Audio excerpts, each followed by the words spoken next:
Welcome to the WeBuild training series. I'm your host, Allison, and I'll be showing you how to upload your construction documents, such as your specs, drawings, or any other file types that need to be assessed by everyone on your project. I'll also be showing you how to use our Optical Character Recognition, or OCR tool, to auto-label your plans, how to split a multi-page PDF before uploading, and how to add a custom status and other details, saving you hours of time. So, let's get started. Now, as you can see, I'm inside one of my project's document registers. Click into one of the folders you have created. I'll go into my architectural folder. Next, click the Add Files button to open your computer's File Explorer, then select one or more documents that you want to upload. This will then take you into the preview screen, where you will be able to add all the details to each document. Taking a look at the first file in the list, you can see that the system has identified that this is a multi-page PDF file. We recommend to split files that are containing construction plans, so you will be able to use our online markup tools. So all you need to do is click the Split File button, and you will see them begin to re-upload as separate files. Okay, as soon as that's done, I'll remove those files that were just split. Now you can see I have 3 other construction plans in my upload list. The first thing I would like to point out is our document code.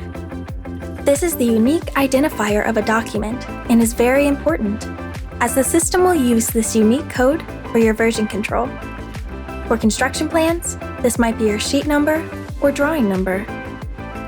You can see that the first 2 documents in the list have codes already inputted, and the version icons are showing me what version this file will be when saved.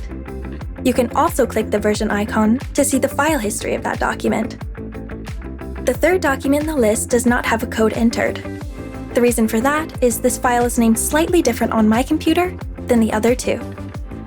Looking at my File Explorer, you can see that the A103 does not have a semicolon between the drawing number and the plan description.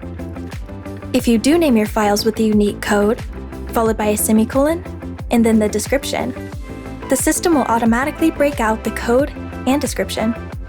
Otherwise, you can use our auto-labeling tool to name your plans, or you can enter the information in manually. To use our OCR tool, select one or more files and click the Auto-Label button. This will take you into the screen where you will be able to select the various data points on the plan, including the code, document name, date, and revision number or letter. You can see that because I previously used this tool, the last data point locations are already set. Every document folder you create will have its own last used data points, which makes things easier when uploading plans from the same discipline. Once you're done, click Save and the scanning will begin. This should take around 5 to 6 seconds per file.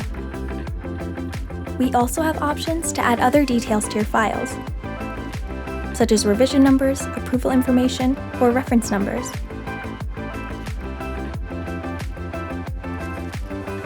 Click the Notes icon to add information, such as what has changed on the plan, that can be seen by your team in the document register. And finally, your teams can create and add custom statuses, such as any approval workflow information.